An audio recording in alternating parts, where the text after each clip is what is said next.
Tapi kenapa you pilih Amanah? Oi, terus kenapa pilih Amanah? Okay, saya lahir bukan daripada struktur parti. Okay. Sebab tu gaya saya sedikit beza. Saya adalah orang rakyat biasa yang saya rasa saya faham ekonomi. Sebab kerja saya memang menuntut saya untuk faham ekonomi. Dan saya mula untuk bercakap tentang ekonomi. Dan Amanah nampak mungkin peluang untuk invite. Dan saya memang ada beritahu, saya memang tend to ke Amanah. Bukan PKR, bukan DAP. Tapi saya nak bagi bom sikit. Tapi orang kata Amanah macam tak cukup progresif. Itu yang best tu. Oh, how is that? Apa yang excite you? Challenge saya untuk masuk. Okay, macam ni lah. Saya daripada kecil lagi agak aktif dengan gerakan Islam dekat universiti. So, universiti mana tu? Dulu UiTM. Okay. Dan kalau nak memilih parti, wadah saya akan memilih parti yang ada nuansa Islam. Okay. Sebab itu jiwa saya. Okay. Sebab saya tak bagi pada PKR, saya tak bagi pada DAP. Lepas tu? Okay. You PKR kan? I PKR. Kenapa I pilih PKR? Sebab progresif. And I suka yang kat dalam ni bukan hanya Melayu, ada Cina, ada India. Dia tak ada, kita kena bersama-sama. Dia tak boleh terlalu majority, you nak deny ni. Dia tak ada kuasa yang macam terlalu too much. You have to work with everyone. Tapi PKR you masuk, baru masuk kan? I baru masuk. You baru masuk bergolak PKR. Adakah ini pergolakan sebenarnya agak menarik? Bahaya kita tak boleh cerita. Adakah kita patut cerita? Tapi I rasa benda yang sama. I rasa benda yang sama jadi dengan PKR. Dengan Amanah, sorry. Ya, masing-masing ada cabaran masing-masing lah. Tapi I terkejut. I nak buat claims. Masa I masuk, I adalah orang yang bukanlah atas pagar, tapi I tidak belong to any camps. I buat atas dasar I want something good for my future, my kids, you know, for my nation. Itu je. Betul. Tapi bila I masuk, rupanya bila lain kan? Lain, takut. Dulu masa awal buat konten, kita masuk sebab kita minat lah politik. So orang kata dah masuk minat politik, masuklah parti terus. You macam tu juga ke? Ya, kan? Okay, masuk politik. Lepas dah masuk politik, masuk dah bergaduh. Alamak. Okay, bila politik tentang perebutan sebenarnya. Perebutan siapa yang nak jadi ketua. Kuasa. Okay. Dalam politik memang ada nature tu lah. Betul, ada istilah animal politik tu. Sebab tu saya pilih Amanah. Sekurang-kurangnya kalau kita bergaduh, jinak. Satu mungkin lah. Saya boleh katakan macam ni. Kalau bergaduh kan, letak Quran kat depan. You buat kerja ni untuk apa? Untuk diri you ke ataupun untuk sebuah perjuangan? Kalau you tak dapat jadi ketua sekarang pun, one day you akan dapat juga satu ganjaran yang besar. Kalau you ikhlas. Oh, saya gunakan point tu, aku masuk Amanah. Lebih kurang macam tu lah. Kenapa tak masuk PAS? Selagi mana dia orang tak reform dia orang punya kepimpinan, cara fikir. Tapi orang cakap Amanah tak loud macam PAS. Tak apa? Tak loud macam tak setegas PAS, tak sebising PAS. Tak sepas lah. Okey. Sebab itulah lain kali kan datang awak jemput satu orang PAS yang besar ke kecil ke duduk sini, kita bahas. Okey. Tak, sebenarnya saya dah banyak handle podcast, jadi producer ke panel ke apa kan. Every time kita orang hantar jemputan untuk pembangkang ataupun Perikatan Nasional ataupun PAS, dia orang takkan pernah datang. Aduh. Sebab dia anggap ini kubu takut kena attack. Tapi if you are firm on your opinion, you datang je lah. Contoh kalau mana-mana kalau parti PAS ataupun gerakan-gerakan yang buat konten macam ni, invite saya untuk bahas belanjawan 2026. Nak compare belanjawan PN dengan belanjawan Madani. Saya ready. Okay. Sebab saya faham apa yang korang buat hari ni, apa kelemahan, dan boleh bersedia untuk dibincang. Tak perlu takut pun. So kalau you invite mereka tak datang, kenapa? Adakah mereka takut atau tidak? Okay. I rasa topik kita untuk podcast kali ni, I nak buat satu attack secara halus je. Relevan lagi tak PAS dalam konteks sosial hari ini, yang mana kita ni dah bukan hanya pada masa lampau nak cakap pasal isu kaum sahaja, isu agama. Kita dah berubah dalam satu era yang kita kena hidup bersama-sama, semua agama, semua kaum. Tapi PAS ni lebih bersifat untuk memisahkan, memecahkan. Saya banyak dapat DM daripada orang PAS sendiri. Diorang rasa PAS tak sama macam dulu, tapi diorang mengharapkan PAS akan kembali kepada diorang punya pucuk pimpinan yang asal. Itu ada, saya dapat DM macam tu. Diorang kata, kita orang ni penyokong PAS, sebenarnya sokong je Anwar Ibrahim, tapi kita kan pembangkang. Kita still macam bangkang lah, DAP kan. Bangkang DAP. Tapi kita sokong je PMX. Ada orang macam ni dalam PAS. Ramai. Bukan ramai lah, maksud ada significant number jugalah. Mungkin mereka meletakkan DAP sebagai barrier, itu saja. Tapi apa beza DAP dengan gerakan? Itu satu. Tapi you pusing-pusing macam mana pun, you masih lagi perlukan non-Muslim punya support. You cannot. Macam ni. Okay. Ni observation saya. Dalam politik ni kan, kalau kita berhadapan dengan siapa saja yang berminat dengan politik, kita akan berhadapan dengan 3 benda. Thought, belly, faith. Okay. Kalau thought, pemikiran, kita datangkan dengan fakta, hujah, data. Boleh buat comparison. Orang yang rasional akan memilih PAS sedikit tersasar. Sebab data faktanya banyak benda yang kita boleh argue dan mereka tak boleh nak berpertahankan. Macam recently dia ada cakap, bacot dia cakap, dia kata belanjawan sedikit tempang. I terfikir tempang, adakah dia tengah mengata? I tahu. Tapi berani. So tempang tu salah lah. Jadi kalau ahli parlimen tempang macam ni. Bila YB Shahir, saya dalam ramai-ramai ahli parlimen, saya paling respect YB Shahir. Satu, karakter beliau berani yang mati ke macam mana? Adab. Saya katakanlah kita berbeza dari segi pemikiran, tak ada masalah asalkan ada adab. Saya tak suka dengan pemimpin yang kalau dia diberi mikrofon mencarut, cakap caci maki. Itu bukan Islam. Betul, saya setuju. So YB Shahir tak pernah ada benda tu. Cuma dari segi argument dia, contoh lemah. Saya tak nak kata lemah. Boleh diperbaiki lagi. Saya berlapis lagi. Contoh. Dia kata pendekatan madani, belanjawan madani tak reform ekonomi. Masih nak belanja kepada bantuan sosial yang tinggi. Datang belanjawan alternatif PN, dia belanja bantuan sosial lagi tinggi. Adakah itu reform ekonomi? Tak. Dah lah kalau kalau kita nak bedah siasat, dia punya belanjawan banyak benda yang tak lengkap. Contoh kan, dia nak bagi 6,000 untuk satu isi rumah. Berapa ramai penerima? Dan berapa banyak belanja yang diperlukan? Betul. Kalau belanja tu semakin meningkat, pendapatan cukup tak nak cover benda tu? Kalau tak cukup, nak berhutang ke? Kalau berhutang, dah langgar prinsip yang dibawa oleh YB Shahir untuk mengurangkan hutang. Betul. So maksudnya, apa yang saya nak beritahu, hujah YB Shahir tu banyak benda yang boleh disangkal sebab dia tentang fakta data yang mudah nak disangkal. Macam saya kata tadi, ada thought. Kalau berhadapan dengan penyokong PAS, saya bersedia berhadapan sebab kalau bercakap tentang fakta data, kita boleh nampak perbezaan siapa yang lebih kuat, lebih lemah. Belly tentang manusia ni, kalau dia dah kenyang, dia akan lebih rasional. Sebab itu, dasar kerajaan memberi makan kepada rakyat. Maksudnya, semua orang boleh makan. Contoh, awak miskin macam mana pun akan ada bantuan. STR, SARA. Kat Selangor, Selangor. maksimum STR, SARA, satu lagi Bingkas, betul. In total boleh dapat bahagi 12, RM638 sebulan. Itu dah cukup untuk makan. Betul. So maksudnya kerajaan dah menjaga urusan yang pemikiran, data, fakta terjaga. Makan rakyat diberi sebenarnya. Kalau ikutkan bantuan STR, SARA tu dah ada. Cuma yang kita bermasalah dengan orang PAS satu je, faith. Keyakinan mereka. Keyakinan mereka, kalau aku lompat PAS, itu dah macam aku, kalau bahasa kasarnya, menukar agama ke apa? Betul. I dulu ada beberapa yang macam I rasa macam mati dalam mesyuarat PAS lebih ni. Apa lagi ya? Apa? Kalau dulu ada satu yang ketua pemuda Sikh, kalau pangkah bukan PAS, pangkah Harapan Barisan Nasional masuk neraka. Lebih kurang macam itulah. Kalau saya salah, betulkan balik. Tapi ekstrim. So maksudnya mereka ada masalah, bukan masalah, mereka mungkin perlu diterangkan tentang di ruang lingkup faith. Keyakinan mereka bukan di pihak PAS, kita sentiasa nak menghancurkan Islam, sentiasa nak menghancurkan Melayu. Sedangkan di luar negara tak ada PAS. Adakah Islam terancam? Contoh Malaysia sendiri. Apa yang terancam dekat Malaysia? Betul. I masih lagi boleh solat. You masih lagi boleh solat. Kita punya zakat pun makin tahun makin naik. Yang paling best ni, apabila Ketua Penerangan PAS Selangor, dia kata kalau PAS memerintah Selangor sekalipun, dia tak akan hapuskan. Yes, ada buat video tadi. Kan? Video pasal dia takkan hapus pusat judi, takkan tutup. Pusat judi kan? Takkan tutup pusat judi. Ya, itulah yang dibuat. Kita faham dia boleh tutup pusat judi kat Kelantan disebabkan oleh demografi di sana. Tapi kat sini dia berbeza. Dia kata cara pendekatan setiap demo tu macam berlainan. Kat sini cara bandar lain, kat luar sana lain. Tapi bagi saya macam,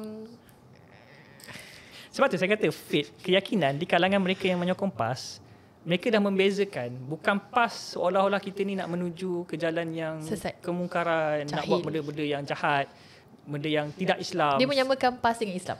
Itu masalah. Islam is Islam. PAS is not Islam. I mean PAS is orang, okey lah, kebanyakan orang PAS mungkin orang Islam. Tapi Islam is Islam. Ya, kita pun Islam. Betul. Saya Islam. Ina apa nama penuh? Ina binti. Ina Mardiah. Mardiah. Bukan anak perempuan. So maksudnya, conclusion kepada topik ni, isunya adalah PAS bukan, organisasi tu adalah cantik, jujur saya katakan. Okay, saya pun setuju sebab saya pernah bersembang lah dengan orang yang manage media untuk konten-konten PAS. Diorang cakap, diorang kalau bila buat pasal konten untuk berjuang demi agama ni memang laju. Memang fisabilillah nombor 1. Memang datang training, buat ni, belajar, itu memang laju. Itu kita memuji. Sebab kita dah guna konteks fisabilillah. Siapa je nak go against that? Betul tak? Tapi bab-bab lain. Okay, sebab dia tak diimbangi faith dia dengan pemikiran. Dia yakin yang apa yang pemimpin kata tu betul-betul lah. Dia tak ada macam argument. Jangan lebih cerdik daripada presiden. Itu benda yang salah. Sebab saya kata, PAS ni organisasi yang cantik tapi yang mungkin sedikit merosakkanlah kepimpinan. Dan kepimpinan yang sepatutnya mungkin boleh berada di atas sebenarnya ditolak oleh mereka-mereka yang tak berkualiti. Saya sebut terang-terang, YB Fadli Syahri bukan seorang MP yang berkualiti. Cakap panas tu. Bukan seorang MP yang berkualiti sebab hujah dia suka create sentiment. Dia create, dia lontarkan, lepas tu dia biar orang bergaduh, dia tak settle. Saya tak faham macam mana orang boleh bercakap dengan menimbulkan kekeliruan dan pertanyaan orang lain dan dia rasa itu adalah satu kemenangan. Betul. Sedangkan you menimbulkan kekeliruan dalam ummah ataupun you punya bangsa, you punya agama sendiri. Kalau you menerangkan, itu adalah satu sikap yang lebih terpuji lah kalau ikut saya. Compare you campak menimbulkan banyak ruang untuk persepsi negatif. Kalau itu dah boleh jatuh fitnah. Tapi dia tak Satu, dia tak conclude tau. Dia tak bantu masyarakat untuk, okay, aku lontarkan persoalan, kita bincang, conclude macam ni. Tak, dia biar, lepas tu dia create baru balik. Create baru balik. So pada saya itu bukan seorang yang pejuang Islam lah. Dia pejuang parti Islam, ya, tapi bukan pejuang Islam. Pejuang Islam dia mesti mencerdikkan. Sebab tu konten saya cuba elak untuk melontarkan sentimen soalan bertambah-tambah. Saya bergerak ke arah mencerdikkan. Of course dalam ruang lingkup ekonomi lah. Saya tidak mencaci maki. Kalau setakat teasing tu adalah sikit-sikit. Teasing biasalah. Saya pun teasing. So kita perlukan penambah rasa. Tapi tak adalah macam satu episod tu tambah je rasanya. Dia faham. Saya faham yang part tu. Okay, kita sekarang nak bincang pasal apa ni? Awak jemput saya pasal ekonomi ni. Pasal ekonomi. So hari ni kita nak cakap topik tentang subsidi. Okay. You datang kat sini, of course lah, topiknya subsidi lah. Ada subsidi tak saya datang sini? Soalan pedas. Kita bincang tepi.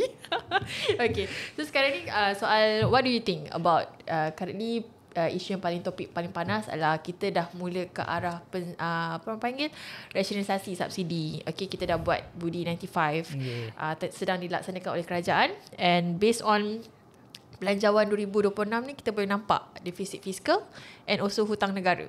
You rasa this rasionalisasi subsidi ni cukup ke untuk kita tacklekan bab defisit fiskal and also hutang negara ni? Saya anggap paling mudah nak faham, anggap je tahun 2026 adalah testing period. Testing period maksudnya kita dah nak bermula kepada subsidi yang bersasar. Tapi peringkat awal bersasar kita bukan macam yang digembar-gemburkan yang sebelum ni. Sebelum ni kan T15 tak dapat, betul. 85% akan dapat. Tapi sekarang ni Robin Hood lah kan? Robin Hood, tapi sekarang ni kita bagi semua. Tak kira level, cuma pelaksanaan dia adalah semua orang dapat dengan amount yang sama. Okey, kenapa benda tu dibuat? Sebab yalah, YB Rafizi agak tak bersetuju sebab dia nak kalau boleh kita pergi kepada metode yang sebelum. Maksudnya yang sama macam diesel sebelum ni. T15 ke atas yang kaya, maha kaya tak diberi subsidi. Yang bawah. Okey, tapi masalahnya threshold tu sebenarnya. Berapa yang start tak dapat? Katakanlah yang start tak dapat 13,000, ada masalah nanti. Kita masih tak tahu lagi macam mana nak bezakan garis antara betul, mereka. Dan yang paling payahnya lah kalau 13,000 RM1. Okey. Dia dah tergolong kepada mereka yang tak dapat. Dan 13,000 RM1 tu pula orang Malaysia yang duduk dekat kawasan bandar, laki bini kerja, rumah anaknya. So dia akan jadi isu, adakah aku ni bukan orang Malaysia kot? So saya lihat dari angle persepsi rakyat. Kalau kita bergerak ke arah tu, kita akan circle argument kita kat situ dan akan spark kemarahan orang. Tengok ramai yang tak dapat. Ni diskriminasi. So testing period kita tak ada diskriminasi. Semua rakyat Malaysia dapat. Diskriminasi hanya kepada orang asing. Itu bukan diskriminasi. Itulah memang mereka tak dapat. Itu sepatutnya yang terjadi. Itu I tak suka ada satu point orang cakap alah nak pakai IC pun nak isi minyak pun nak kena pakai IC. Tapi you bayangkan, I terlalu fikir tau, dekat China taksi diorang tak ada driver. Pakai it's just teknologi. Tapi kita pergi stesen keluarkan IC pun susah. Macam mana kita nak move towards this kind of technology? Saya tak rasa itu satu isu besar. Itu hanyalah mereka-mereka yang sebenarnya memang tak suka kerajaan, dia timbulkan isu ni. Betul. Kalau saya jumpa orang yang mungkin tak pernah pakai settle, apabila ada polisi yang macam ni, mereka akan mula melihat settle tu apa. Sebab saya yakin, kecuali tolak yang tua-tua lah. Orang yang duduk bandar yang mungkin macam umur 40-50, mereka dah terbiasa dengan apps. Nak tak nak mereka akan beralih. Sebab beralih, start pakai, simple je. Sangat simple. You sekarang boleh cari je tutorial. Ya, dan patut saya kata, itu bukan isu. Okey, dan ada pendapat, daripada bagi mengisi minyak berdasarkan IC, menggunakan IC, baik bagi cash direct kepada golongan sasar ataupun semua rakyat yang terlibat. Itu lagi bahaya semua. Macam yang sebelum ni kan, dia bagi 200 kan, yang diesel lah. Diesel. Okay. Diesel. So dia bagi 200. Dan kat situ orang kata tak cukup. Orang yang tak pandai matematik lagi lah. Mana cukup aku isi 500 ni bagi 200. Kat situ kita dah macam mana nak explain ni. Kalau diesel adalah pra-testing period, saya faham. Diesel pra-testing period. Kalau untuk RON 95 dia terlalu besar. Diesel tak ramai. Betul. Tak terlalu ramai lah, maksudnya saya tak pasti angka berapa. Tapi kalau RON 95 ni terlalu meluas. Dan orang berbagai-bagai. Okey, contoh kalau kita nak bagi kepada katakanlah satu keluarga, bagi kepada ketua keluarga ataupun bagi kepada ketua keluarga, isteri, anak yang ada lesen ke macam mana? I think the current mechanism is quite I rasa I satisfied. Sebab you IC and lesen. Kalau you tak ada lesen, you tak perlukan.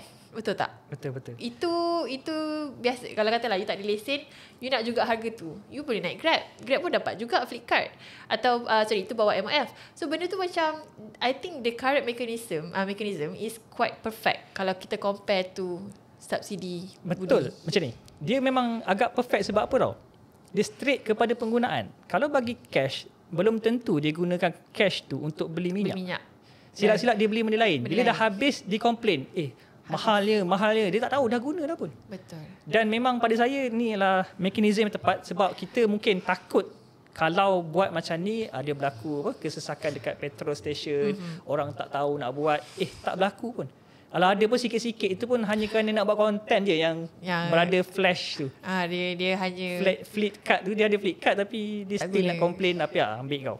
So maksudnya itu bukan isu yang besar. Kalau ada isu sekalipun rasanya boleh settle dengan baik. So pada saya inilah testing period yang baik. Kenapa saya kata testing period? Satu, kita blanket semua dapat. Mungkin dalam masa tahun ke depan kita dah mula untuk bergerak sebab kita melihat pola, rupa-rupanya yang maha kaya tak pakai pun. Betul. Dan maha kaya itu kita nampak yang 20,000 ke atas, sebab kalau 20,000 ke atas dia orang kereta mahal ataupun kereta EV. So mungkin disebabkan tak digunakan, tutup untuk yang 20 ke atas, bagi kat bawah. I tak faham yang ada yang maha kaya bising. Ada tengok video. Ada dia kata RM2.60 mahal. Sebab dia macam, I think dia rasa renyah lah pakai IC tu. Tapi kalau I kaya, I tak berkira babe, RM2.60. Kenapa nak kira? Kalau you kaya, you dah pakai ni, you dah bayar kereta harga RM2-3,000, rumah macam ni, RM2.60 you kira ke? Macam you beli pun Evian, bukan Spritzer. Kalau dia kaya, kenapa pakai RON 95? Kenapa pakai RON 97? Yes, betul. Tak apalah, pada saya tak ada benda yang sempurna. Setakat ni pada saya sebab tu testing period.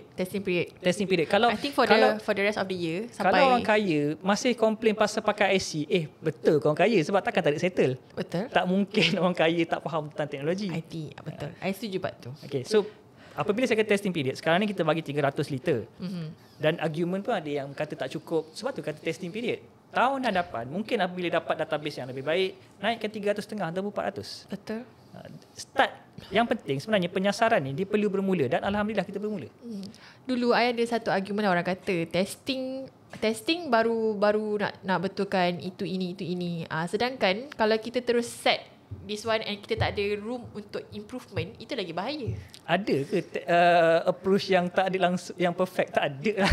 Tak ada. Dia tak ada. Dia by right, polisi kerajaan ni dia apply sesuatu, kalau something is not right, dia kena amend. Itu cara you nak ada polisi yang baik. Bukannya you buat and then biarkan. Dia tak akan ada yang approach yang perfect. Kita cubalah sebab manusia akan ada angle yang berbeza-beza. Nak cari yang perfect susah. Sebab katakanlah argument yang paling dekat IC ataupun cash transfer. Kalau bergerak kepada cash transfer, lagi banyak masalah sebenarnya. Jujur saya kata, lagi banyak masalah. Saya setuju benda tu. Sebab saya tengok masa subsidi diesel dulu. Ada satu soalan yang saya rasa berlega-lega. Katanya kerajaan sekarang yang paling banyak hutang. Anwar Ibrahim guna yang paling banyak duit. Saya rasa datang daripada salah antara content creator yang terkenal lah yang sekarang ni. Lim Siansi? Bukan? Saya tak nak sebut nama. Nanti sampai LOD. Okay. So dia kata hutang negara ni Anwar Ibrahim tak pandai uruskan negara. Dasar monetary inflasi tonggang terbalik lah apa. Ya ke monetary tonggang terbalik? Itu antara yang mereka cakap lah. Jadi kalau you boleh bercerita sikit dengan kita punya ni, dalam bahasa yang mungkin paling mudah. Sebab saya rasa konten Faiz dah faham dah. Saya tengok views dah faham je. Tapi kita menggunakan platform ni untuk fahamkan kenapa belanjawan kali ni paling tinggi dengan duit sebanyak ini compare dengan sebelum ni. Yang compounded ke apa benda tu, mungkin boleh cerita kepada penonton. Cerita pasal hutang Okay, belanjawan adalah dia mesti bersifat kompetitif. Maksudnya kalau Madani tabulate satu belanjawan, orang lain boleh datangkan alternatif. So sebab apa saya kata macam tu? Sebab kalau siapa yang caring pasal hutang, saya pun care ataupun saya pun memang letakkan dalam video terbaru, masalah utama negara hutang. Macam mana kita nak bergerak untuk settlekan isu ni? Adakah dengan terus tidak membuat hutang?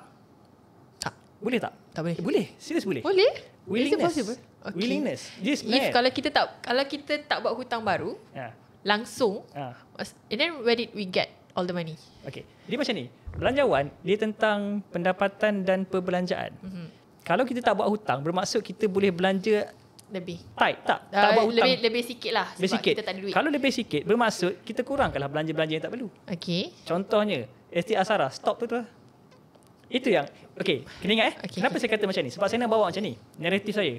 Saya tengok perbahasan YB Rafizi. YB Rafizi, dia bergerak, dia seorang accountant. Dia bergerak kepada real reform ekonomi.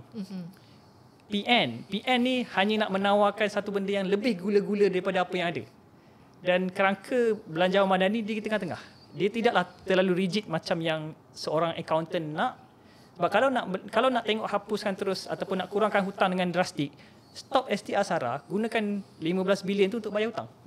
Tapi kenapa kita still nak bagi juga STR Sara? Sebab itu satu benda yang diwarisi oleh daripada zaman Datuk Seri Najib.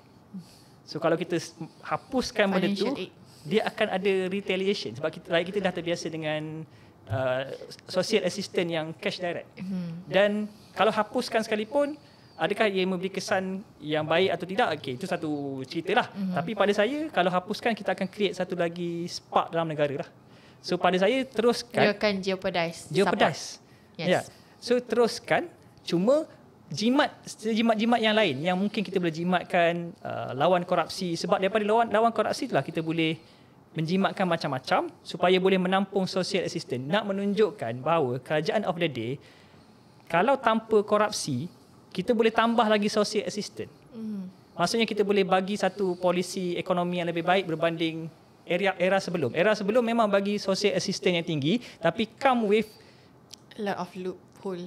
Yes. Dia macam dalam baldi, tapi kalau baldi tu bocor, tak guna. Dia masuk keluar balik. Okay, so sebab tu saya tak menolak. Memang sebab YB Rafizi membawa naratif ni. STR Sara adalah kesinambungan BRIM. Betul, setuju. Tapi adakah BRIM itu satu benda yang terlalu buruk? Tak juga. Dia still memberi makan kepada rakyat yang miskin, rakyat yang cuma apa yang kita perlu buat tambah baik sebenarnya. Pada saya, daripada STR, baik lebihkan kepada Sara. Sebab STR cash money. Sara ni you have to buy. Have to buy.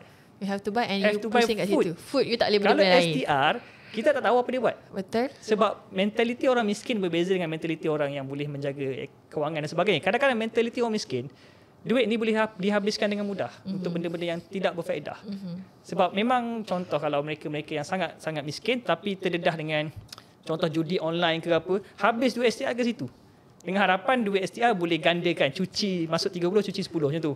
So, apabila kita nak duit yang dapat kepada rakyat, dia mesti translate kepada result yang baik. Dia dapat makan yang baik. Bila dapat makan, boleh bekerja dengan baik. Bila boleh bekerja dengan baik, boleh bina kehidupan lebih baik, tambah baik, upgrade. So, STR boleh diteruskan, cuma mungkin pada saya lah, kerajaan perlu letak limit juga.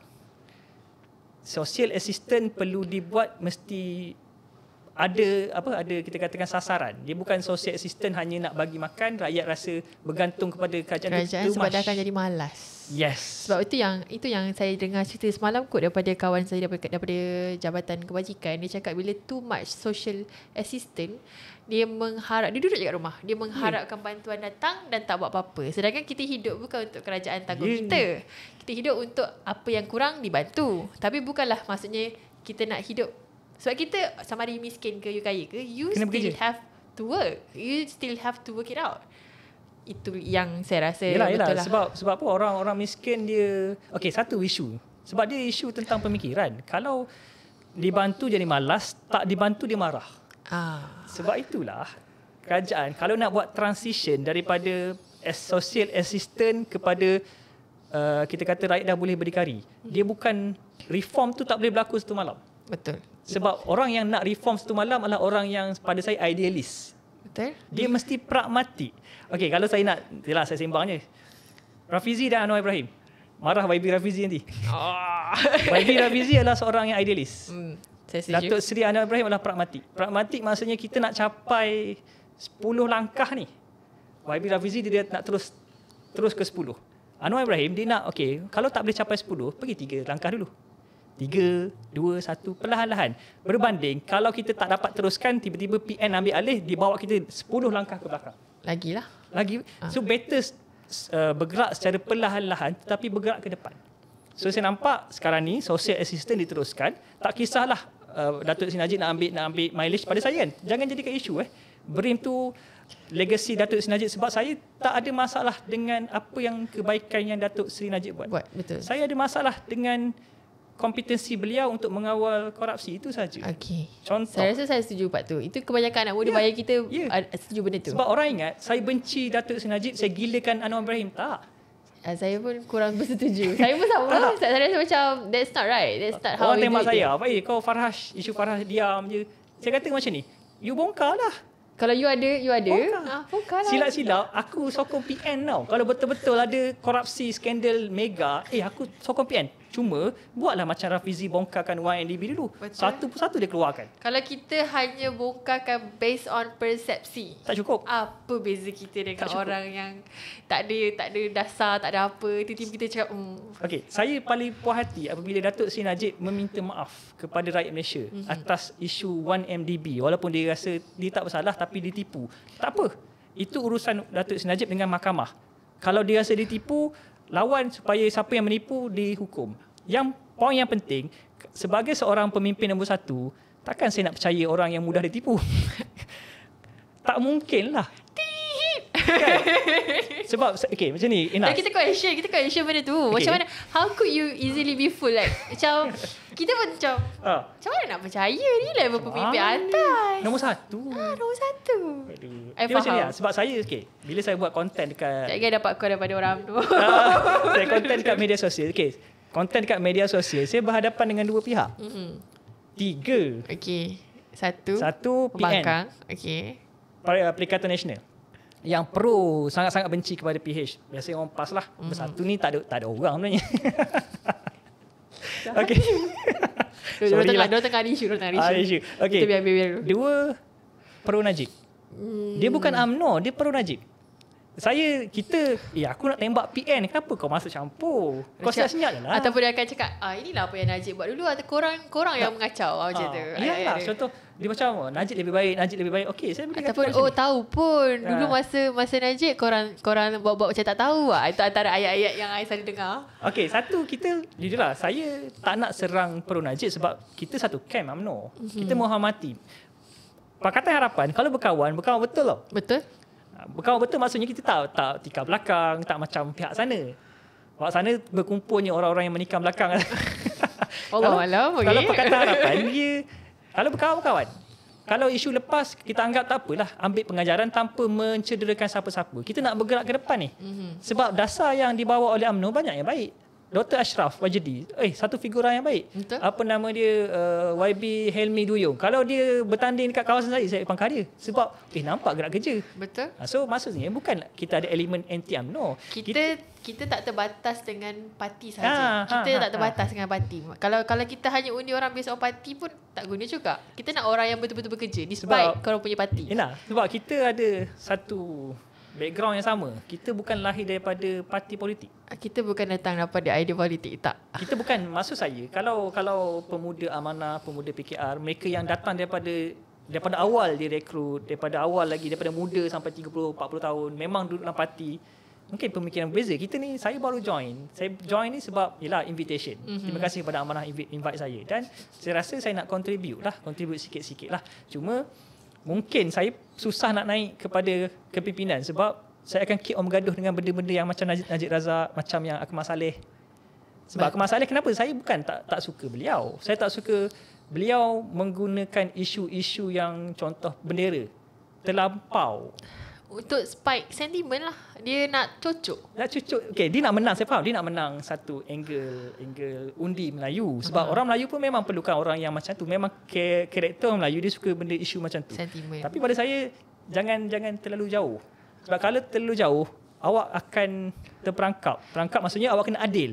Kalau awak marah orang yang memasang bendera terbalik sampai pergi buat demonstrasi, kenapa orang yang memasang bendera Israel awak tak pergi demonstrasi kat sana?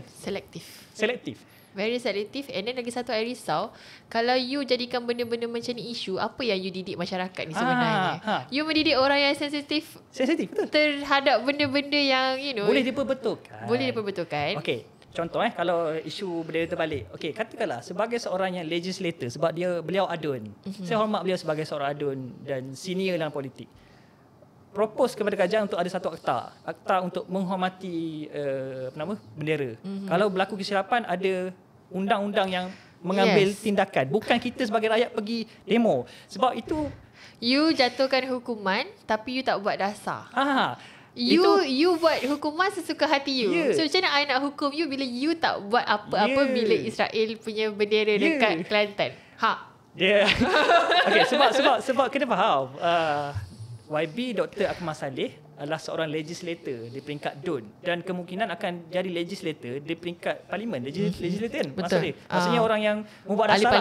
Kalau saya buat salah, minta maaf lah saya term tu. Maksudnya seorang yang membuat dasar, pada saya dia perlu berfikir 10 langkah ke depan. Betul. Kalau nak mendapat undi orang macam saya, kalau nak dapat undi mereka-mereka yang memang senang terpancing, memang dia dapat lah. Tapi akhirnya awak nak bawa ke mana mereka-mereka yang mudah terpancing ni? Sebab kalau tersilap bendera, saya risau esoknya orang datang rumah saya sengaja pasangkan bendera terbalik kat rumah saya. Tengok Faiz punya rumah pun pasang terbalik. Bukan salah aku ni. Lepas tu hukum terus. Orang terus berdemo depan rumah saya. Sebab saya cakap ni lah, kalau kita melahirkan generasi macam ni, risau. So sebab itulah saya dah masuk sebagai pemain politik yang paling rendah. Yang tak ada apa-apa pun. Kita tak ada apa-apa. Tapi saya suka sebab saya free. Sebab saya tak boleh ada di peringkat tinggi. Sebab peringkat tinggi dia akan menyebabkan atasan bergaduh. Jagalah Pak Isu asal tembak dia lah. Tak, kalau you kat tinggi, you dah kena jaga hati. Lepas tu you tak boleh ni. Lepas tu kadang-kadang you kena selfie sikit. You kena kejar power. Faiz. Okay, kita dah jauh ni. Pasal hutang. Hutang. Sebab tu macam ni. Orang kata Anwar Ibrahim paling banyak guna belanjawan. Duit untuk belanjawan. Boros. Apa kata Faiz? Dia macam ni. Kalau paling mudah untuk jawab, saya akan buat dalam bentuk video. Sebab saya akan tunjuk satu-satu. Kan saya punya cara kan. Satu-satu dalam video. Supaya orang dapat gambaran. Sebab kalau nak bercakap ni, saya risau orang tak dapat gambaran.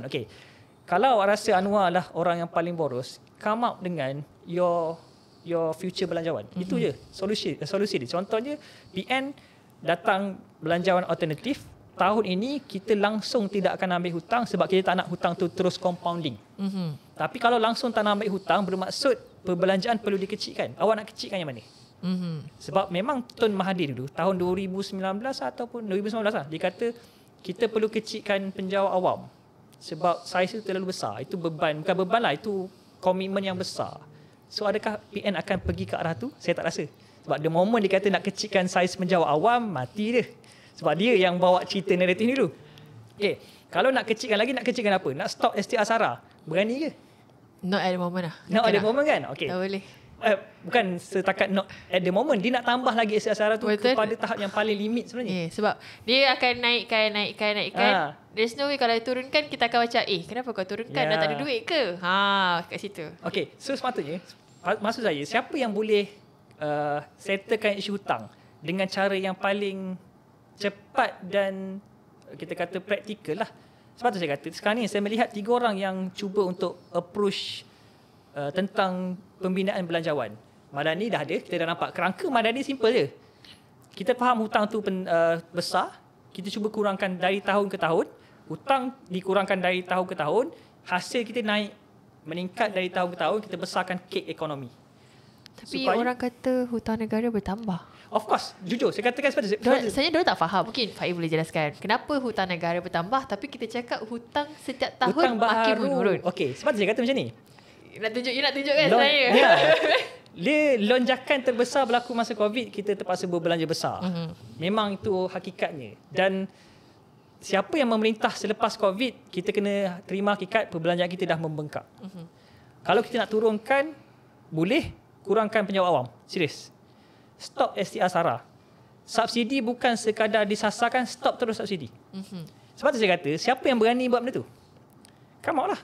Katakanlah, sekarang ni kan, saya selalu beranggapan, sekarang ni kita di zaman media sosial, influencer. Zaman influencer. Pada saya, influencer pun boleh create satu parti. Your own party yang bawa ideologi you. Dia boleh bermula dengan Alif Ahmad apa Alif tu? Yang banyak cerita pasal apa nama saya pun lupa. Alif kan? Alif. Tahu Alif? I selalu tengok Ahmad Faizal. Ahmad Faizal, Alif. Ni saya respect mereka-mereka yang di atas pagar. Yang influencer yang memberi penerangan. Ahmad Faizal, Alif. Mereka-mereka ni boleh berkumpul. Cikgu Fadli Syahri saya sebut kan. Sebab mereka-mereka ni pada saya, mereka bebas daripada payung parti politik. Mereka boleh membentuk parti sendiri. Dulu kita macam tu. I lah. Dulu macam tu. Okay, cuma katakanlah sebab apa? Yang geng baharu ni, kita kata third force lah. Mereka benci dengan Pakatan Harapan pun benci. Perikatan Nasional pun benci. BN pun dia rasa tak percaya. So dia datang third force untuk membentukkan negara. Cuma satu je lah. Come out lah dengan satu belanjawan yang boleh terus hilangkan hutang. Tak, actually at the end of the day you have to choose side. And, macam ni. And kalau you tak agree dengan side tu, you have to make the changes. Macam that's why we are in the politics. Sebab tu saya kata, katakanlah ada orang kata saya tak happy dengan pengurusan hutang sekarang. Okay, come dengan solution. Sebab pada saya, selagi mana kita ada kerangka yang jelas. Kerangka kita sekarang ni, defisit fiskal mesti dikurangkan dan mesti capai 3% dalam masa 2-3 tahun lagi. Apa yang dimasukkan defisit fiskal? Defisit fiskal ni maksudnya pendapatan kita bertambah, kita punya pengurangan pinjaman hutang kita berkurang. Kita tak nak kita nak capai pendapatan dan perbelanjaan berimbang. Dan of course kita nak pendapatan kita lebih daripada perbelanjaan, surplus. Kita pernah capai surplus pada 5 tahun 1992 sampai 1997. Itu je period yang surplus. Itu yang Harimau Malaya tu. 98 ke atas defisit. Itulah, kalau nak katakan sekarang ni banyak hutang, dulu juga banyak hutang. Tapi tengok angka dulu tak sebesar sekarang. Memang angka dulu tak sebesar sekarang sebab saiz ekonomi dulu tak sebesar saiz ekonomi sekarang. Betul. Kalau contoh, nak compare ayah saya dulu kerja, gaji 3,000. Hutang yang dia ambil mungkin 1,000 contoh saja. Saya kerja 6,000, hutang saya ambil 2,000. Awak nak kata, Faiz kau lagi banyak hutang daripada ayah kau. Mana? Macam mana kau kata macam tu? Tengoklah, hutang kan 2,000, hutang ayah kau 1,000. Income aku 6, income ayah aku 3. Sama macam sekarang. Dulu, kita punya saiz ekonomi tak cecah 1 trilion. Sekarang dah lebih, 1 trilion lebih. So maksudnya, kena fair dengan ratio tu lah. Okay, sebab tu saya boleh katakan macam ni lah. Saya tak kata Madani the best. Kalau you rasa you ada formula yang lebih baik untuk kurangkan hutang secara drastik, munculkan diri, tabulate your belanjawan. What do you think of Hisham Jalil? Of course. Hisham Jalil, saya sebenarnya respect kepada orang yang macam Hisham Jalil. Sebab pada saya, orang yang macam beliau perlu ada supaya saya ada content nak counter. Tapi kalau beliau ada satu formula yang boleh, the best way adalah macam ni. Yang mana hutang kita tak akan ambil langsung, tapi pertumbuhan ekonomi berlaku. Sekarang ni, kita dilema nak menguruskan hutang. Dalam masa sama, kita perlu juga berhutang untuk membangunkan ekonomi. So, jalan dia, kalau sebab tu saya katakan perlu buat konten. Dia macam ni tau. Dia sekarang ni kan, kalau ni dia punya pergerakan graf dulu kita pernah sampai surplus. Lepas tu defisit. Sekarang ni kita nak kembali ke arah yang berimbang dan surplus. Berapa time frame yang diperlukan? Pada saya 15 ke 20 tahun. Lama. Sepanjang lama tu peningkatan hutang akan berlaku, tapi sikit sampai level sebenarnya apa yang I rasa orang tak faham, hutang bertambah tu. Tapi contohlah, tahun ni kita hutang RM5, katakan RM5. Tahun depan kita hutang RM4. Tahun depan lagi kita hutang RM3.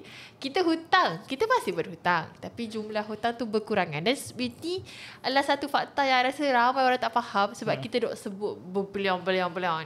So bila I kena sebut jumlah RM5, RM4, RM3, baru I rasa macam, okay, faham. Okay, cuma macam ni, sebab tu saya kata option yang ada, pathway yang ada, awak nak pilih pathway yang drastik ataupun pathway yang kita katakan berstrategi. Pathway yang drastik, terus jangan ambil hutang. Siapa yang boleh tabulate satu belanjawan yang tanpa hutang? Please come forward. Betul, ini bukan saya nak kata, sebab tu saya kata belanjawan Madani tak perfect. Belanjawan Madani dia perlukan alternatif.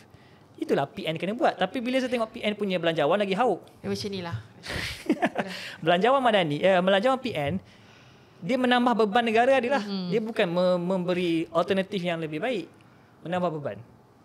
Okay, so harapnya faham ataupun dapat. Kalau tak faham, tak apa. He's calling for PN leaders untuk come up with another belanjawan so that he can argue itu sebenarnya. Dia nak invite for belanjawan alternatif. Sebab hari ni yelah, maafkan saya kalau saya salah ataupun ni mungkin rakaman nanti dah update ke apa ke. Lagi beberapa hari je kita update. Okay. Mungkin dia dah ada keluarkan satu dokumen rasmi. Sebab setakat hari ni yang diumumkan dekat Parlimen hanyalah sekadar seolah-olah macam manifesto je. Manifesto, kalau aku menang ni aku buat. Sebab kalau belanjawan, kalau awak nak spend setinggi RM6,000 untuk satu family, berapa belanja yang diperlukan? Dan belanja tu datang daripada cukai apa? Sebab Perjuangan Perikatan Nasional dia menentang perluasan SST. Kalau awak menentang perluasan SST, awak punya income makin kecil. Betul, mana dia dapat? Nak top up mana? Dan dia pula menentang kita mengambil dividen Petronas yang dikata tinggi. Dia kan ayat yang suka digunakan oleh Fali Syahri lah, menjarah dividen Petronas. Okey, awak kurang ambil dividen Petronas, okey fine. Tapi maksudnya income awak semakin mengecil ni. Income makin mengecil, tapi awak nak belanja besar. Macam mana tu? Hutang, maksudnya awak berhutang lagi lebih besar. Kalau berhutang lebih besar, defisit fiskal lagi melampau ni. So adakah ini pathway yang awak pilih? Kalau ini pathway yang awak pilih, baku sampah je lah. Fali Syahri baku sampah. Sebab sebab macam ni, you lontarkan satu idea untuk settlekan hutang. Apa solution yang terbaik? Come lah. Sebab saya pun tengok argument YB Rafizi.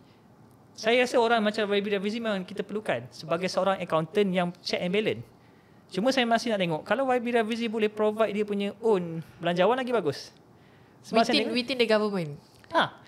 Within the government. Sebab yelah, mungkin YB Rafizi mengambil angle yang dia tak nak kita terus berhutang dengan angka yang macam tu. Dia mungkin saya nampak dia nak kita lebih drastik untuk mengurangkan lagi. So kita kena ada reform ekonomi yang lebih betul-betul reform. Reform ekonomi, you faham tak apa yang maksud reform ekonomi? Sikit je lah. I boleh faham. Tapi I bukan pegang ekonomi. Reform ekonomi adalah kita buat betul-betul apa yang ekonomi perlukan. Apa yang ekonomi perlukan, kalau dah hutang banyak macam ni, you sepatutnya belanja pada benda yang sepatutnya dibelanjakan, iaitu perbelanjaan ekonomi. Perbelanjaan pendidikan, perbelanjaan infrastruktur yang membangunkan ekonomi. belanja untuk kesihatan, bukan belanja untuk social assistance. Okey, contoh macam kita kan sekarang ni subsidi minyak, bantuan tunai semua ni kan.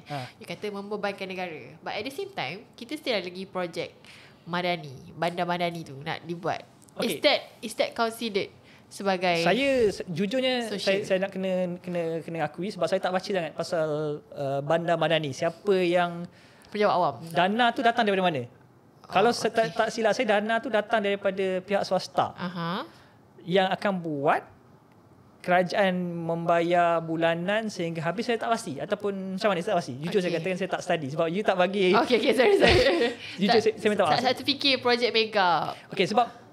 Projek mega, contoh kalau bandar madani, satu, kalau dia memberi impak yang baik kepada masyarakat, why not? Dan dia tidak membebankan ekonomi negara dan dia tidak mengganggu sasaran fiskal, proceed je. Okay, macam ni nak faham ekonomi, letak dulu apa sasaran utama ekonomi yang awak nak bawa. Kerangka madani, kita nak bangunkan ekonomi negara, tapi kita juga nak kurangkan defisit fiskal, jelas. Kalau katakanlah parti lain, parti alternatif, kita nak bangunkan ekonomi negara, tapi dalam masa sama kita nak reduce hutang, bukan reduce mengambil, reduce terus. Pokok hutang kita nak terus nak bayar tanpa mengambil hutang baru. Boleh buat. Sebab tu saya dalam video saya yang terbaru, saya ajar sebenarnya masyarakat, why not you sendiri buat belanjawan you.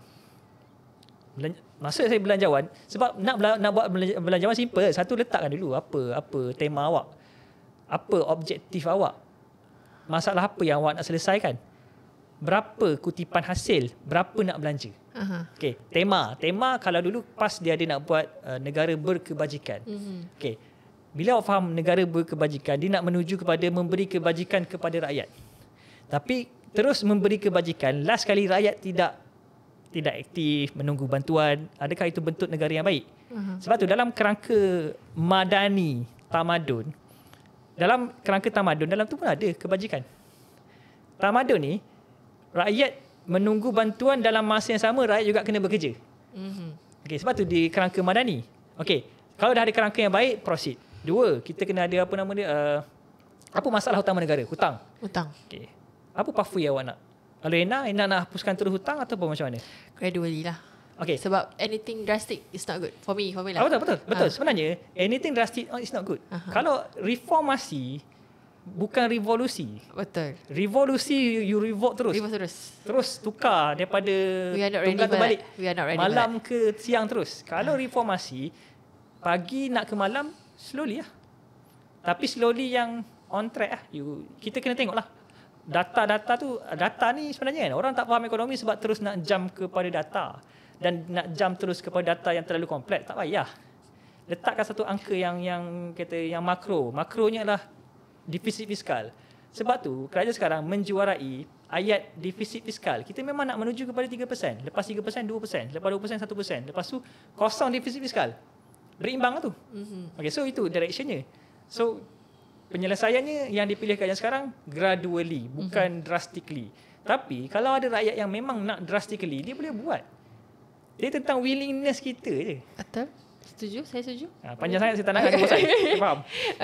Saya ada soalan lagi satu lah. Yang kita cakap pasal subsidi besar-besar ni kan. Kalau kita tahu subsidi ditarik, akan ada orang kata barang harga naik, itulah naik, ini naik. Tapi kata kerajaan ni tak fikir. So macam ni kita nak tahu yang harga barang naik sebab naik, bukan sebab peniaga ambil kesempatan. Kalau soalan jawapan ni, saya kata penguatkuasaan lah. Tapi how do they actually report this ke, macam mana nak control manipulasi? Barang apa tu? Sebab kenapa saya tanya? Sebab barang ada dua jenis lah. Barang kawalan dan barang yang bukan kawalan. Sebab kalau barang kawalan, kita boleh buat mekanisme kawalan, penguatkuasa. Contohnya beras, telur, gula, minyak. Semua ni tak ada harga lah. Kalau sebab dia naik pun berdasarkan kerajaan tetapkan ceiling dia. Dia boleh main harga tapi ceiling kat situ. Betul. Tapi kalau barang yang bukan kawalan, contoh nasi lemak. Nasi ayam. Boleh tak kita letak harga limit nasi ayam? Nasi lemak burung hantu. Sebab ni kan, ini sebenarnya isu fundamental ekonomi ni. Saya suka isu ni. Contoh Ina kata beli nasi lemak, rasa mahal nasi lemak ni. siapa paksa awak beli nasi lemak kat situ? Betul. Itu harga, if you can afford, you buy it. Yeah. Sebab dua kedai yang berbeza, ada yang letak mahal, ada yang letak rendah. Kenapa you pergi letak yang mahal? Kenapa tak pergi rendah? You pergi yang mahal, you salahkan kerajaan. Kenapa you pergi kat mahal? Sebab you tahu yang mahal tu sedap. Yang mahal tu kualiti. Yang mahal tu portion dia. Yang mahal tu you pergi viral. Yang mahal tu ada cheese. Yang mahal tu ada telur lebih. Telur ekstra. Yang mahal tu kedai yang lebih selesa. Artis maksudnya yang mahal ini observation saya lah. Yang mahal sebenarnya servis. Bukan harga makanan tu. Bukan harga nasi. Sebab beras still sama. Beras tak naik beras 20, kalau beras tempatan lah RM26, RM26 je. Kalau ayam, kita stabil ayam sekarang. Memang ada naik turun tapi stabil. Even kalau apa-apa yang melibatkan subsidi, kita ada Flipkart. Kita ada control daripada government. You tak pukul rata sama ada you meniaga ataupun you orang biasa, tak sama. Okey, sebab tu disiplin nak baca pergerakan harga barang, kita perlukan ada standard bacaan. Sebab tu datangnya istilah inflasi. Inflasi ni bukan dicipta oleh orang politik yang cuba nak gunakan contoh, nak gunakan poin-poin politik. Tak, ini memang ekonomis yang melihat, nak tengok pergerakan harga, tengok inflasi. Sebab dengan melihat inflasi, kita fahamlah berlaku kenaikan harga barang atau tidak. Kalau inflasi berlaku 1 ke 2% macam sekarang, memang berlaku kenaikan harga barang. Tapi kenaikan harga barang tu, dia berlaku seiring dengan peningkatan pendapatan rakyat. So sekarang kita punya gaji minimum pun dah naik. Tapi seiringan tu kita punya taraf miskin tegak pun naik juga. Semua akan berubah gradually. Sebuah ekonomi yang baik adalah macam ni. Saya suka buat tangan. Ni harga barang. Ni pendapatan. Ekonomi yang berkembang adalah apabila dua-dua ni bergerak seiring. Awak kata harga barang mahal. Berapa gaji awak sekarang dengan 5 tahun lepas? Kalau awak kata tak ada kenaikan harga, kenaikan gaji, aku tak naik gaji. 10 tahun tak naik gaji, tak naik. Awak kerja apa? Guru pasti. Oh, patutlah. Guru pasti je yang langsung tak ada kenaikan gaji. Kalau gaji orang biasa, gaji kerja kerajaan, dia setiap beberapa tahun dia akan naik. Kenaikan harga barang memang seiring dengan kenaikan pendapatan. Itu memang teori ekonomi. Melainkan awak nak create satu ekonomi. Sebab tu kalau saya nak argue dengan orang yang suka pasal harga barang ni, you create lah satu ekonomi yang mana harga barang menurun, gaji meningkat. Create lah. Boleh buat. Kalau you boleh create, boleh buat dan ekonomi boleh sustain, you boleh dapat teori, boleh dapat global punya pengiktirafan lah, apa nama dia? What? Alah, yang kalau saintis-saintis tu. Oh, okay. Okay, I tahu. Saya lupa dah. So, maksudnya, tak keluar. You create satu teori yang boleh menghasilkan ekonomi yang harga barang turun, pendapatan rakyat meningkat. Lupa nama dia nak. Actually time ni dah tak ingat sebab I pun dah banyak dah hari ni. Dah keluar banyak dah. Okay, so maksudnya conclusion sikit 2 minit. So maksudnya harga barang ni, kalau ada inflasi, bermaksud harga barang memang akan naik. Cuma harga barang apa? Kalau harga barang tu barang bukan kawalan, itu pilihan you sebenarnya. You boleh pilih untuk beli atau tak. Kalau you nak kerajaan masuk campur, dia sebenarnya kerajaan hanya boleh campur dari segi harga barang yang kawalan. Dan yelah, kalau harga barang tertentu pun, kalau melampau sangat boleh juga mengambil kesempatan. Contohnya dekat kawasan pelancongan, tiba-tiba air botol macam ni pun dijual melampau. Kalau melampau, kita boleh report. Tapi kalau you pergi memang kedai tu dibuat jual nasi lemak, dia rasa aku nak jual RM10, kau beli, tak beli sudah. Sebab apa? Sebab orang yang menjual ni pun, dia pun nak menaikkan taraf hidup dia. Dia pun nak naikkan dia punya untung. Dia naikkan untung dia. Kenapa naikkan untung? Dia nak bayar gaji pekerja dia lebih. Betul. Dia sendiri pun nak pakai kereta yang baik. So maksudnya sebenarnya, kalau berlaku kenaikan harga barang dan rakyat boleh membeli, itu petanda ekonomi berkembang. Saya lebih risau rakyat merungut sampai level tak boleh beli langsung barang. Saya okey je kalau rakyat merungut tapi dalam masa sama mengomel harga barang mahal, tapi boleh keluar duit beli barang. Maksudnya kau mampu beli, cumanya kau merungut sebab kau tak boleh beli macam-macam. Boleh lain. Itu je. Adakah saya menyokong kenaikan harga barang? Tak, saya pun rakyat biasa. Cuma saya bagi tahu dari perspektif ekonomi. Perspektif ekonomi kena tengok dari segi banyak angle. Dia tak boleh tengok satu angle je. Itu je. Panjang. Sebelum kita tutup hari ni kan, ada satu soalan yang saya macam tertanya-tanya lah tentang tax justice. progressive reform. Kalau kerajaan ni betul-betul nak kurangkanlah beban fiskal ni, kenapa kita tak sentuh sangat subsidi corporate and also kita tak reform itu pun cukai golongan kaya? Pada saya pun benda yang take note lah. Saya pun tak berapa, kalau saya nak mempertahankan kerajaan, kalau kerajaan memang bergerak ke arah teks kepada orang yang kaya seperti mana yang diwar-warkan, saya lebih happy. Robin Hood. Pada saya benda patut bergerak ke arah tu lah. Cuma kenapa mereka tak bergerak ke arah tu, jawapan tu ada pada kerajaan lah. Saya memihak kepada kerajaan. Yang ini pada saya mungkin take note lah. I think it could be done one day.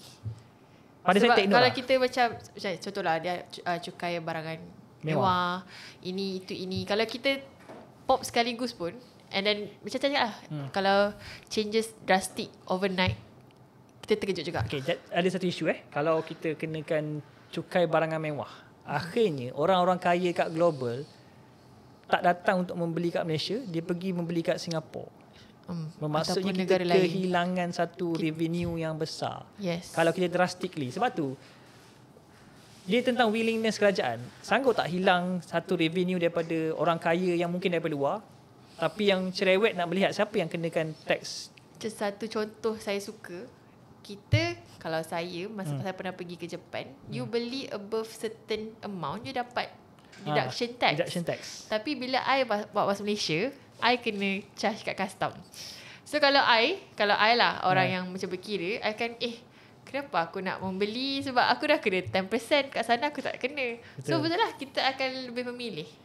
So any changes in policy kena slow-slow.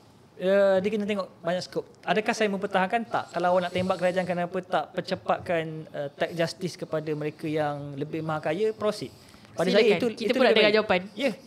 Sebab kalau rakyat Malaysia ramai-ramai meminta kerajaan untuk mengenakan ke arah ni, kerajaan dengar dan implement, okey lah. Betul. Saya bukanlah kat sini mempertahankan Madani perfect, tak ada. Mereka juga ada banyak kelompongan yang perlu kita semualah kena suarakan. I think we are the definition of progressive. Ya. Kita tak taksub lah. We are open for critique and open untuk mendengar daripada pendengar hari ni. Jadi Faiz, ada last comment regarding subsidi and also economy in Malaysia? Kalau boleh bawa seorang orang yang daripada PN, saya willing to datang balik.